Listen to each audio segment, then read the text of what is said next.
Hi అండి. ఈరోజు video వచ్చేసి చాలా సింపుల్‌గా చేసుకునే ఎగ్ రైస్ చేసి చూపిస్తున్నానండి. టేస్ట్ విషయంలో చెప్తున్నాను.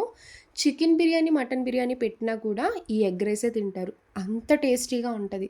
నాకైతే ఈ ఎగ్ రైస్ చాలా ఫేవరెట్ అండి. ఇంగ్రీడియెంట్స్ తక్కువ ఉంటే ఈజీలోనే చిటికలో చేసేయొచ్చు. లంచ్ బాక్స్‌లోకి బావుంటది. ఎప్పుడైనా మీరు లంచ్‌లోకైనా గెస్ట్‌లొచ్చినప్పుడు ఈజీగా చేసి పెట్టండి. నిజంగా ఫిదా అయిపోతారు. అంత కమ్మగా ఉంటది. ఈ ఎగ్ రైస్ ఎలా చేయాలో ఒకసారి చూద్దాం రండి. ఇప్పుడు ఎగ్ రైస్ రెడీ చేసుకోవడానికి స్టవ్ ఆన్ చేసి ఇలా కడాయి పెట్టుకున్నాక ఆయిల్ వేసుకొని ఒక హాఫ్ టీ స్పూన్ నెయ్యి వేసుకోండి. టేస్ట్ చాలా బాగుంటుంది. పావు టీ స్పూన్ జీలకర్ర, ఒకటి బిర్యానీ ఆకు, 3 పచ్చిమిరపకాయలు ఇలా పొడవుగా కట్ చేసి వేసుకోండి. కొంచెం కరివేపాకు వేసి లైట్గా ఫ్రై చేయాలి. మెయిన్గా ఈ ఎగ్ రైస్లోకి నెయ్యి, కరివేపాకు ఫ్లేవర్ బాగా తెలుస్తుందండి. కంపల్సరీ వేసుకోవాలి. ఇప్పుడు ఇందులో ఉల్లిపాయ ముక్కలు వేసుకోండి. ఒకటి పెద్ద సైజు ఉల్లిపాయ తీసుకొని సన్నగా పొడవుగా కట్ చేసి వేసుకోవాలి. ఎగ్ రైస్లో ఎప్పుడైనా ఉల్లిపాయలు వేసుకున్నప్పుడు చిన్నగా కాకుండా ఇలా పొడవుగా కట్ చేసుకొని వేసుకుంటేనే ఉల్లిపాయ ముక్కలు తగులుతూ ఉంటే టేస్ట్ చాలా బాగుంటుంది. ఈ ఉల్లిపాయ ముక్కలు లైట్ గోల్డెన్ కలర్ వచ్చే వరకు ఫ్రై చేయండి. చూడండి, ఉల్లిపాయలు బాగా ఫ్రై చేసాం కదా. ఇప్పుడు ఇందులో హాఫ్ టీ స్పూన్ అల్లం వెల్లుల్లి పేస్ట్ వేసుకోండి.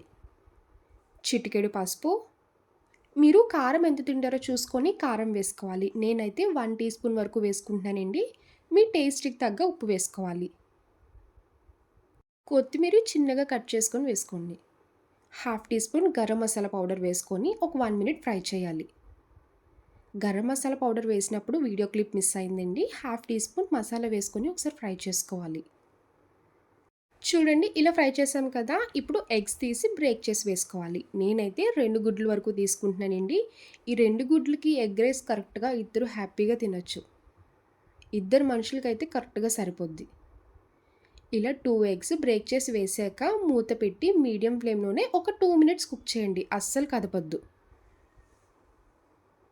ఇలా వన్ సైడ్ కుక్ చేసుకున్నాక గరిటతోనే స్లోగా రివర్స్ చేసుకోవాలి.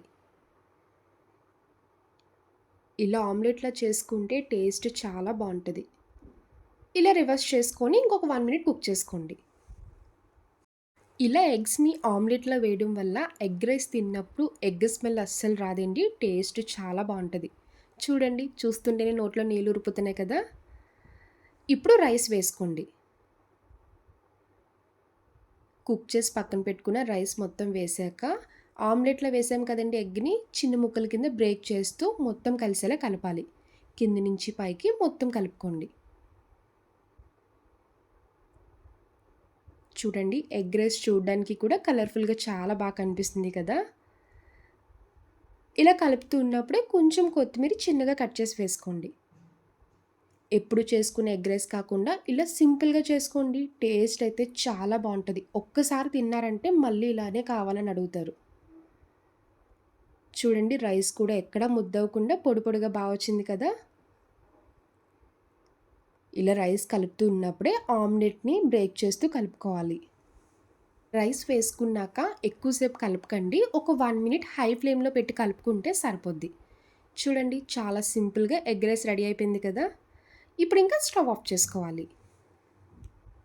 రెడీ చేసుకున్న వేడి వేడి ఎగ్ రైస్‌ని ఇలా ప్లేట్‌లోకి సర్వ్ చేసుకున్నాక డైరెక్ట్‌గానే తినేయండి. లేదు అంటే ఆనియన్స్ చిన్నగా కట్ చేసి పైన వేసుకొని తినండి. కాంబినేషన్ అయితే సూపర్ ఉంటది.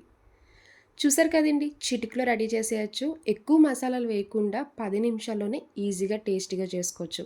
లంచ్ బాక్స్‌లోకి అయితే ఇంకా తొందరగా అయిపోద్ది.